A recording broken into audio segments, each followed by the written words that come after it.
सदियों से इंसान खला की गहराइयों में देखता आया है और दिल में बस एक ही सवाल रहा है, क्या हम अकेले हैं?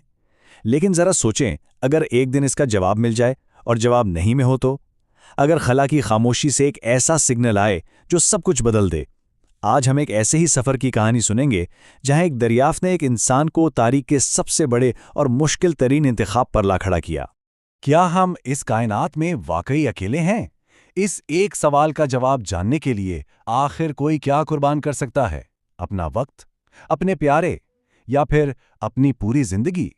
खलाबाज रॉजर को इसी सवाल का सामना करना पड़ा और उसका फैसला, वो फैसला इंसानियत की तकदीर बदल सकता था। तो कहानी शुरू होती है रॉजर के खलाई जहाज मैजेलान से, जो इस वक्त निज़ाम शमसी की गहराइयों में सफ़र कर रहा है। लेकिन वो यहाँ तक पहुँचा कैसे? ये दास्तान आज से 2.5 साल पहले शुरू हुई थी, एक ऐसी दरियाफ्त के साथ जिसने साइंस की दुनिया में तहलका मचा दिया था। नासा के साइंसदानों ने कुछ ऐसा पकड़ा जिसने सबको हैरान कर दिया। खला की बेपनाह खामोशी में एक बहुत धीमी सी पल्स जो एक खास वक्फे से बार बार आ रही थी। लेकिन बात सिर्फ इतनी नहीं थी, ये कोई एक सिग्नल नहीं था, 3 अलग अलग सिग्नल थे और वो मिलकर एक मुकम्मल म्यूजिकल नोट बना रहे थे। ये कोई कुदरती आवाज नहीं हो सकती थी, ये जानबूझकर भेजा गया एक पैगाम था। और सबसे ज्यादा चौंका देने वाली बात, ये सिग्नल्स किसी बहुत दूर गहकशां से नहीं आ रहे थे। नहीं, ये हमारे अपने घर यानी हमारे निज़ाम शमसी के अंदर से आ रहे थे। एक सिग्नल ज़ुहल के चांद टाइटन से, दूसरा नेपच्यून के एक चांद से और तीसरा बोने स्यारे एरिस से। मतलब कोई या कुछ हमारे बिल्कुल पड़ोस में ही मौजूद था। रॉजर को जो मिशन दिया गया वो सिर्फ दरियाफ्त का नहीं था, ये एक दौड़ थी। उसे इन तीनों जगहों पर पहुंचना था और हरीफ मुल्कों से पहले वहां से नमूने हासिल करने थे।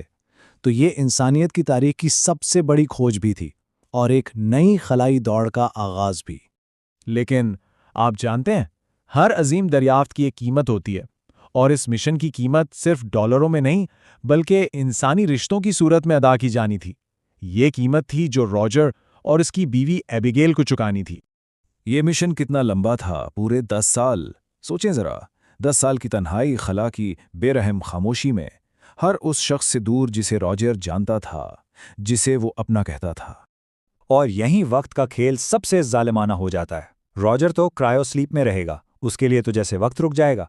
लेकिन ज़मीन पर एबिगेल के लिए वक्त नहीं रुकेगा। वो पूरे 10 साल गुजारेगी। जब रॉजर वापस आएगा, उसकी उम्र एक दिन भी नहीं बढ़ी होगी, लेकिन उसकी बीवी की जिंदगी एक दहाई आगे जा चुकी होगी। ये तो किसी अजनबी से मिलने जैसा होगा। इतनी बड़ी नाकाबिल तसव्वुर कीमत के बावजूद रॉजर ने यह मिशन कबूल किया। आखिर क्यों? क्योंकि उसका मानना था कि अगर हमें कायनात के राज जानने हैं तो किसी न किसी को तो कुर्बानी देनी होगी। तारीख हमेशा वही लोग बनाते हैं जो बड़ी कुर्बानियां देते हैं। और बस इसी सोच के साथ रॉजर का सफर शुरू हो गया। सालों की गहरी नींद के बाद अब वो बेदार हो चुका है। उसका जहाज अपनी पहली मंजिल ज़ुहल के चांद टाइटन की बर्फानी सतह के करीब है। टाइटन कोई आम जगह नहीं है, यह तो जैसे एक जहन्नम है। -180 डिग्री का दर्जा हरारत, मीथेन की उबलती हुई झीलें और अमोनिया की बर्फ से बने पहाड़। इसी खतरनाक माहौल में रॉजर को पहले सिग्नल का मनबा तलाश करना था। और वहां बर्फ के नीचे उसे वो चीज मिली, शीशे जैसी एक छोटी सी गेंद जो खामोशी से वही रेडियो सिग्नल भेज रही थी। जैसे ही रॉजर ने उसे छुआ, वो जैसे जिंदा हो गई, रोशनी से चमकने लगी। और उसके आसपास जो माया था, उसमें जिंदगी की बुनियादी ईंटें यानी अमाइनो एसिड्स मौजूद थे। ये पहली कड़ी थी।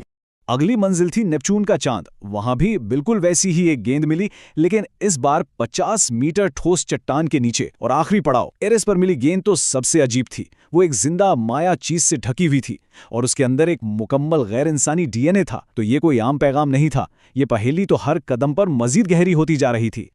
अब रॉजर के जहाज में इस एलियन पहेली के तीनों टुकड़े मौजूद हैं, और ये वो लम्हा है जहां कहानी अपने उरूज पर पहुंचती है।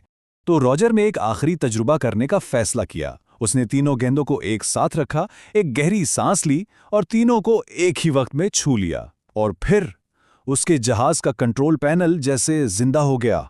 उसके सामने एक अनजान कहकशां का 3D नक्शा उभर आया और लाखों रेडियो सिग्नल्स की एक सुनामी उसके जहाज में गूंजने लगी। और इसी लम्हे रॉजर सब कुछ समझ गया। ये गेंदें कोई पैगाम नहीं थी, नहीं, ये तो रिसीवर थे। ये एक दरवाज़ा था, कहकशां में मौजूद हज़ारों लाखों तहज़ीबों की लामुतनाही गुफ्तगू तक पहुंचने का एक गेटवे। ये एक कायनाती इंटरनेट था। इंसानियत कभी अकेली थी ही नहीं, वो तो बस ऑफलाइन थी। इतनी बड़ी सच्चाई जानने के बाद रॉजर अब एक ऐसे दौराहे पर खड़ा था जहां से लिया गया हर कदम नाकाबिले वापसी था। ये जो कायनाती इंटरनेट इसे मिला था, इसके मरकज तक सिग्नल्स के असल सोर्स तक पहुंचने के लिए मजीद 38 साल का सफर करना था। 38 साल। रॉजर के सामने अब दो रास्ते थे। एक रास्ता जमीन की तरफ जाता था, जहां एक बूढ़ी एबिगेल शायद अब भी उसका इंतजार कर रही थी, और दूसरा रास्ता सितारों की गहराई में उतरता था, जहां इंसानियत की सबसे बड़ी दरियाफ्त उसके मुंतजिर थी। एक तरफ मोहब्बत और माजी था, तो दूसरी तरफ इल्म और मुस्तकबिल।